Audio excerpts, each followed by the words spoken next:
चेन्नई से दुबई जा रही फ्लाइट से धुएं से मचा हड़कंप। ओवरफिलिंग की वजह से इंजन से निकला धुआं। घटना के बाद चेन्नई एयरपोर्ट पर देर रात अफरा तफरी का माहौल। फ्लाइट में सवार थे 320 यात्री। यूपी के आजमगढ़ में पुलिस और गौ तस्करों के बीच मुठभेड़। एक बदमाश के पैर में लगी गोली। पुलिस ने 2 बदमाशों को गिरफ्तार किया। पशु तस्करों के पास से तमंचा, कारतूस और बाइक बरामद। जम्मू कश्मीर के रियासी में चुनावी ड्यूटी पर जा रहे पुलिसकर्मियों पर वाहन खाई में गिरा। हादसे में 2 लोगों की मौत की जानकारी, एक हुआ जख्मी। नोएडा के सेक्टर 137 में नशे में धुत 2 युवकों ने पार्किंग में खड़ी गाड़ी को टक्कर मारी। हादसे में कार पूरी तरह से क्षतिग्रस्त है। पुलिस ने आरोपियों को पकड़ा। मध्य प्रदेश के दमोह में ऑटो और ट्रक की भीषण टक्कर हुई। 7 लोगों की मौत, 3 की हालत गंभीर। यूपी के बागपत में थूक लगाकर रोटी बनाने का वीडियो वायरल है। टटीरी कस्बे में चिकन कॉर्नर ढाबे पर थूक लगाकर तंदूर में रोटी डालता दिखाई दे रहा है शख्स। पुलिस ने मामले की छानबीन में जुटी। मुजफ्फरनगर में पुलिस ने फर्जी कंपनी का किया भंडाफोड़। फर्जी कंपनी बनाकर 925 करोड़ की फर्जी बिल बनाकर ठगी को दिया अंजाम। मास्टरमाइंड अजीम खान समेत 7 आरोपी धरे गए। राजस्थान के सिरोही से हैरान करने वाली खबर आई सामने। सीजीएम कोर्ट ने सिरोही जिला कलेक्टर की गाड़ी को कुर्क करने का आदेश दिया। मुख्यमंत्री आवास योजना के तहत पैसा जमा करने के बाद भी फ्लैट या पैसा नहीं मिलने पर कोर्ट ने आदेश दिया है। उधर गाजियाबाद में दिन दहाड़े चेन स्नैचिंग का मामला है सामने। महिला से गेट पर बात करते हुए युवक ने लूटी सोने की चेन। स्कूटी से पहुंचे थे लुटेरे। चेन लूट की वारदात सीसीटीवी में हुई कैद।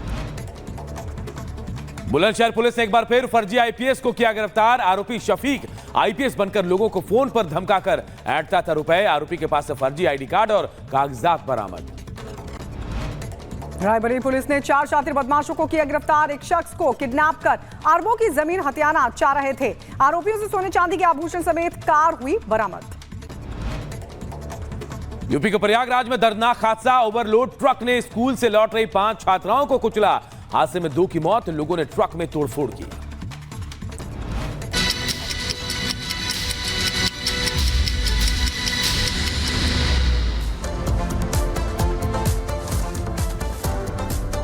और चलिए बात चेन्नई की करते हैं। चेन्नई से दुबई जा रही थी एक फ्लाइट और अचानक से फ्लाइट में धुआं उठ गया।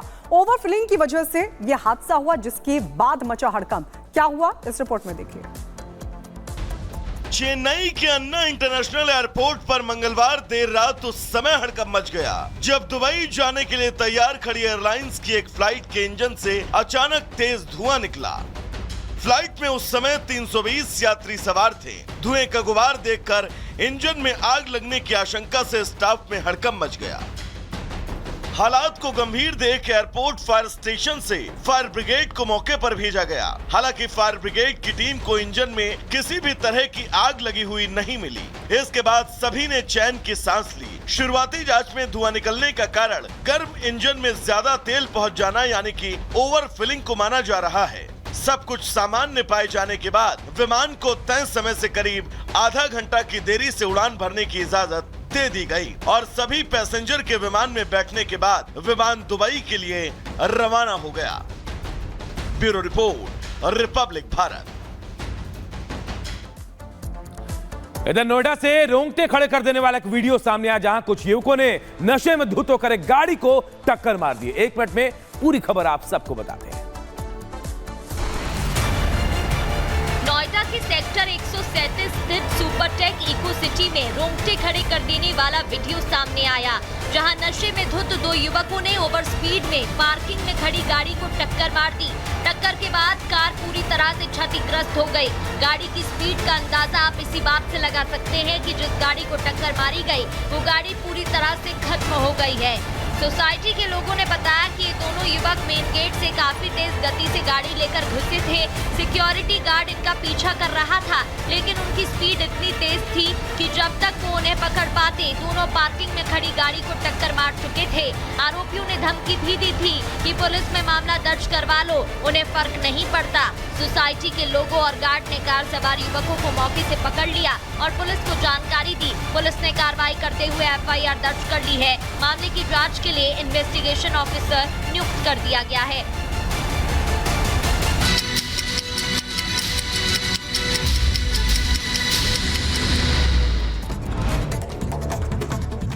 लेबनान पर कहर बनकर टूट रहा इजराइल। इजरायली सेना ने देर रात बेरूत के दक्षिणी शहरों में किए हवाई हमले। हिजबुल्लाह पर इजराइल के ताबड़तोड़ हमले जारी। 24 घंटे में 1600 ठिकानों को निशाना बनाया।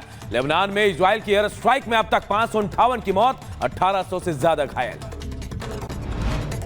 इजराइल के भीषण हमलों के बाद दक्षिणी लेबनान से हजारों लोग जान बचाकर भाग रहे। इजरायली हमलों के इस डर से घरों को छोड़ने को मजबूर हुए लोग। एयर स्ट्राइक के बीच लेबनान को नेतन्याहू का संदेश। लेबनानी लोगों से शांति की अपील और हिजबुल्लाह के खिलाफ कार्रवाई को जायज ठहराया। कहा, जिस घर में मिलेगा रॉकेट वो घर नहीं बचेगा।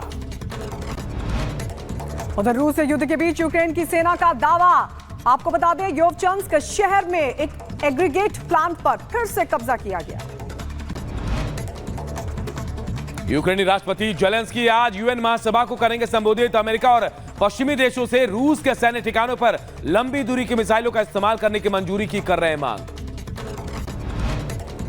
यूक्रेन पर रूस के हमले तेज। खार्किव की एक आवासीय इमारत पर रूस ने ग्लाइड बम से किया हमला। हमले में 3 लोगों की मौत की जानकारी, 28 से ज्यादा लोग जख्मी। इजराइल के रक्षा मंत्री योव गैलेंट ने सैनिकों से मुलाकात की। कहा, लेबनान से आतंकियों का खात्मा होगा। हिजबुल्लाह 1 सप्ताह पहले का हिजबुल्लाह नहीं रहा है। यूएनजीए में अमेरिकी राष्ट्रपति जो बाइडेन ने किया भारत का जिक्र। भारतीय चुनाव प्रक्रिया की तारीफ भी की और कहा कि जनता ने चुनाव से शांतिपूर्ण भविष्य तय किया। न्यूयॉर्क में पीएम मोदी से मुलाकात को जेलेंस्की ने बताया बहुत अच्छी बैठक। शांति प्रयासों के लिए पीएम मोदी का आभार जताया। कहा, हम सक्रिय रूप से अपने संबंधों को विकसित कर रहे हैं। उधर न्यूयॉर्क में बांग्लादेश के अंतरिम पीएम मोहम्मद यूनिस का विरोध हुआ। गो बैक के लगे नारे। अल्पसंख्यकों पर हमलों को लेकर घिरे यूनिस मीडिया के सवालों से बचकर भागते नजर आए। बांग्लादेश सरकार का दावा। यूएनजीए में अमेरिकी राष्ट्रपति बाइडेन ने बांग्लादेश को समर्थन देने की बात कही। कहा, बांग्लादेश के पीएम मोहम्मद यूनिस और उनकी सरकार के प्रति अमेरिकी सरकार का पूर्ण समर्थन है।